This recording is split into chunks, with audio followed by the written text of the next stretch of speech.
আমি আশা করব যাদের সামনে অন্ততপক্ষে কোরআনের বাণীগুলো আসবে, দ্বীনের কথাগুলো আসবে, 2 মিনিট সময় দিয়ে হলো আপনি কথাগুলো শুনবেন।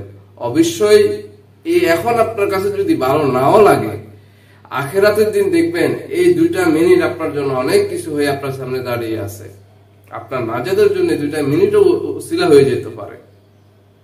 সুতরাং আপনি যখন কোরআনের আয়াত আপনার সামনে আসবে, আমি অনুরোধ করব শয়তানকে আপনি ধোঁকা দিয়ে হলো আপনি 2 মিনিট কোরআন শুনেন, কোরআনের কথা শুনেন।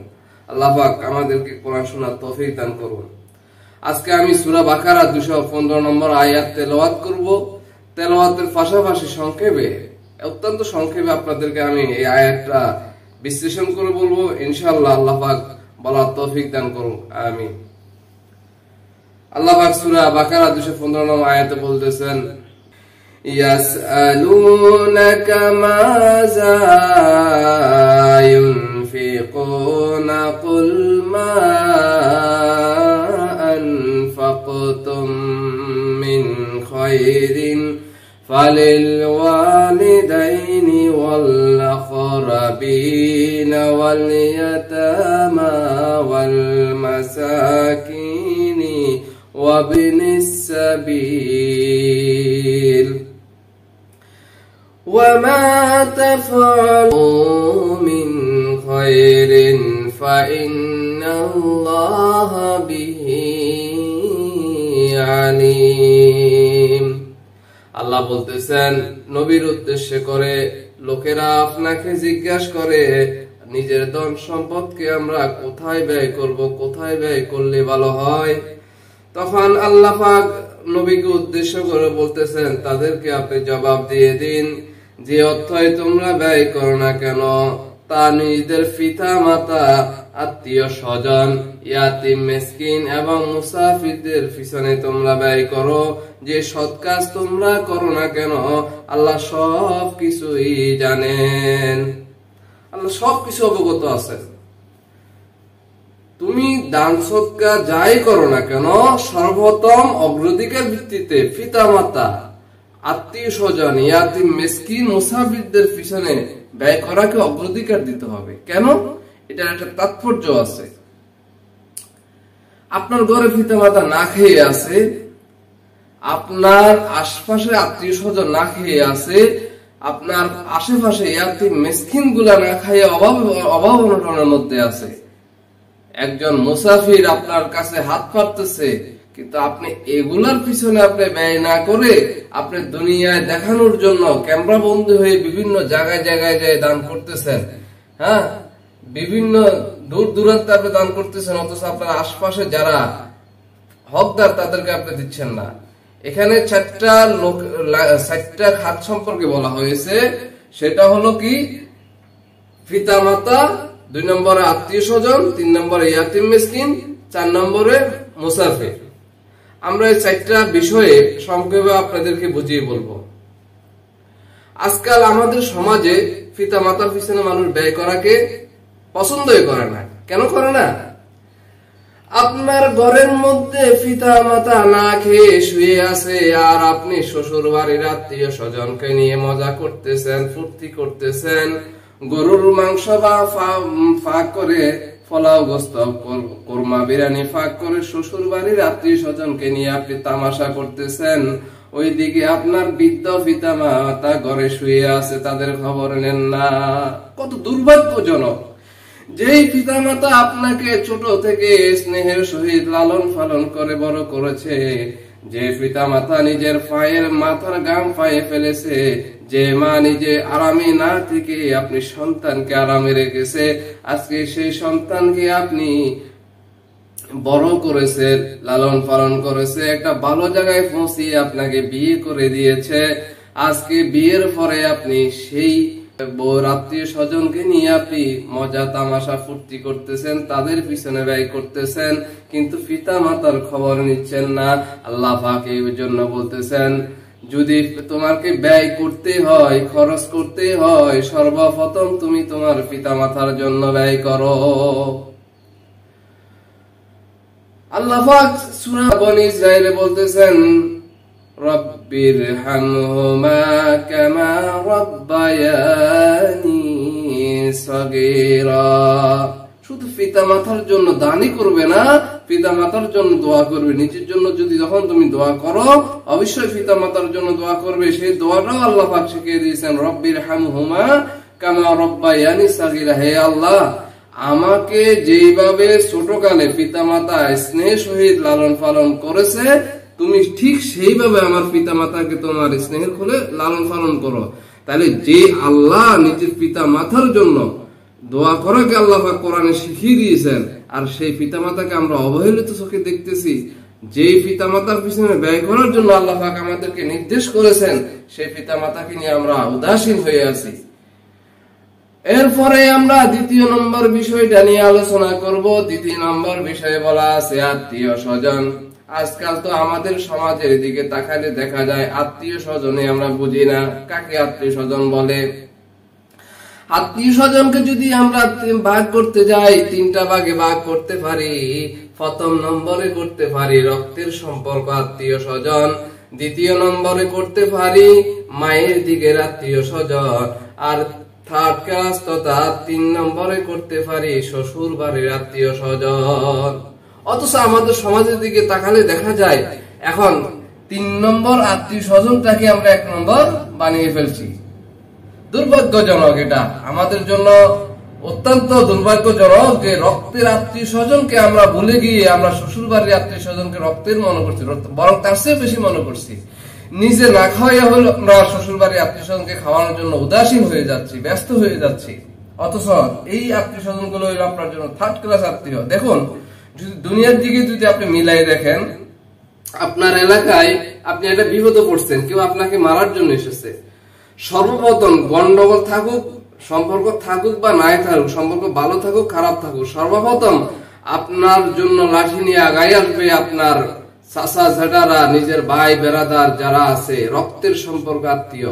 এদের সাথে আপনার সম্পর্ক খারাপ থাকলেও যখন আপনি আক্রান্ত হবেন, সর্বপ্রথম তারা আপনার জন্য আগাই আসবে। তাহলে দুনিয়ার দিকে তাকাইলে তো আপনি দেখেন আপনার কাছের আত্মীয়কে আল্লাহ পাক এই জন্যই বলতেছেন যে আত্মীয় স্বজনের প্রতি ব্যয় করো। এই আত্মীয় স্বজন আপনাকে বুঝতে হবে কারা আপনার আত্মীয়। 2 নম্বর যে আত্মীয় মায়ের দিকে যে আত্মীয়টা, এটা হলো 2 নম্বর আত্মীয়। খালা মামা এরা, নানা নানি, এরা হলো সেকেন্ড গ্রেডের আত্মীয়, দ্বিতীয় অবস্থায়। আর 3 নম্বর আত্মীয় স্বজন হলো শ্বশুর বাড়ির আত্মীয় স্বজন। কিন্তু আমরা সেই শ্বশুর বাড়ির আত্মীয় স্বজনকে এখন 1 নম্বর বানিয়ে ফেলছি। সুতরাং আপনি শ্বশুর বাড়ির আত্মীয় স্বজনের প্রতি আপনার অধিকার আছে, তাদের প্রতি আপনি তাদের মেহমানদারি করেন, তাদের পিছনে ব্যয় করেন, সমস্যা নেই। কিন্তু পিতা মাতাকে, নিজের রক্ত সম্পর্কে আত্মীয় স্বজনকে অবহেলা নয়, নিজের ভাই বোনকে আত্মীয় হিসাবে না জেনে শালা শালীদেরকে নিয়ে আপনি ঘোরাফেরা করবেন, এটা উচিত নয়। আপনি যদি ব্যয় করতে হয় আত্মীয় স্বজন, সে আত্মীয় স্বজন হলো প্রথম শ্রেণীর যারা, এদের পিছনে আপনি ব্যয় করা সবচেয়ে উত্তম। এদেরকে দেওয়ার পরে আপনি ধাপে ধাপে যাদেরকে দেওয়ার পর যেরকম আত্মীয় স্বজন যারা আছে তাদেরকে আপনি দিবেন। আল্লাহ পাক আমাদেরকে বুঝার তৌফিক দান করুন। 3 নম্বর যে জায়গায় আমাদেরকে ব্যয় করার জন্য বলা হলো সেটা হলো কি ইয়াতিম মিসকিন। এই ইয়াতিম মিসকিন, ইয়াতিম বলা হয় কাকে? ইয়াতিম বলা হয় যে লোকটা প্রাপ্তবয়স্ক হয় নাই, কর্ম এখনো করতে পারে না বা কর্মক্ষম হয় নাই। এখন অর্থাৎ আমরা যদি আমাদের দেশের আইনে বলতে পারি 18 বছর আগে শ্রম দেওয়া নিষেধ। এখন যে লোকটা 18 বছর হয় নাই, নিজে বাবা মারা গেছে, এই লোকটা হলো ইয়াতিম। এখন এই ইয়াতিমের পিছনে ব্যয় করার জন্য আল্লাহ পাক নির্দেশ করেছেন। এই ইয়াতিমের বিষয়ে আল্লাহ পাক কোরআনের বিভিন্ন জায়গায় আলোচনা করেছেন।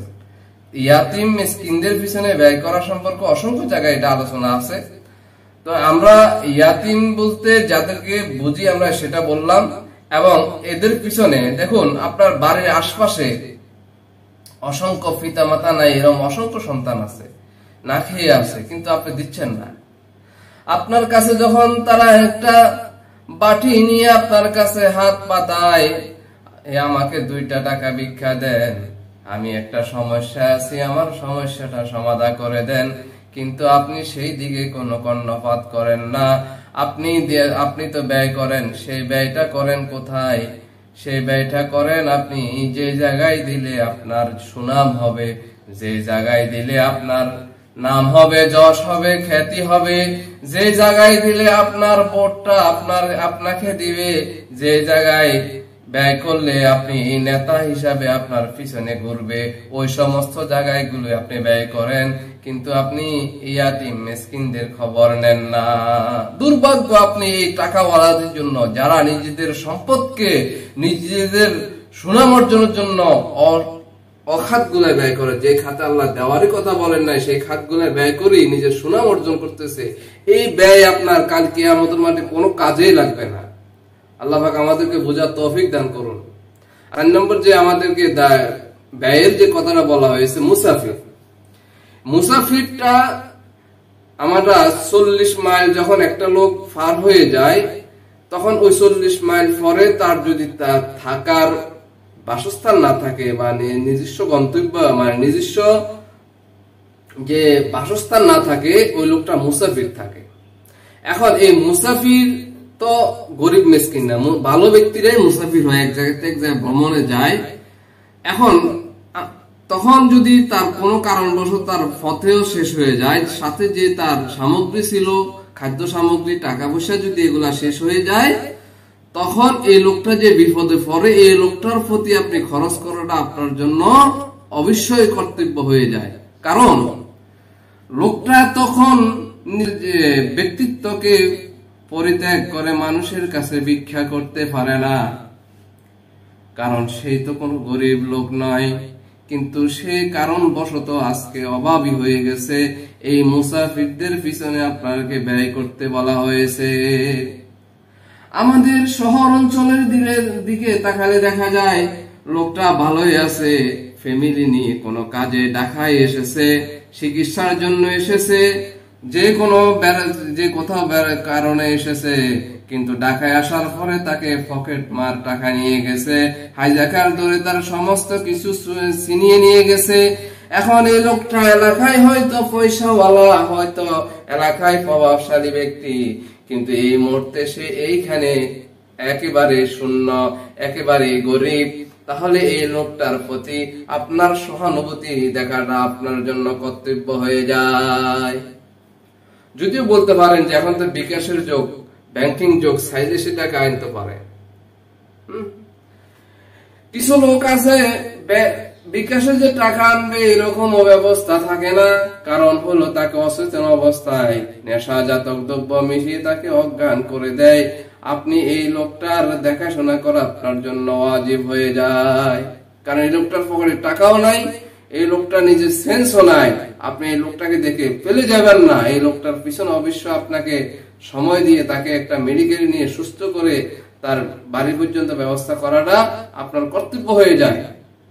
সুতরাং সূরা বাকারা 215 নং আয়াতের প্রতি আল্লাহ পাক আমাদেরকে আমল করার তৌফিক দান করুন, এবং যা জানলাম, যা বুঝলাম, এই কথাগুলা নিজে বুঝে অন্যের কাছে প্রচার করব, শেয়ার করব, যেন অন্যরাও এই আয়াত থেকে উপকার হতে পারে। আল্লাহ পাক আমাদেরকে বোঝার তৌফিক দান করুন। ওয়া আখিরু দাওয়ানা আলহামদুলিল্লাহি রাব্বিল আলামিন।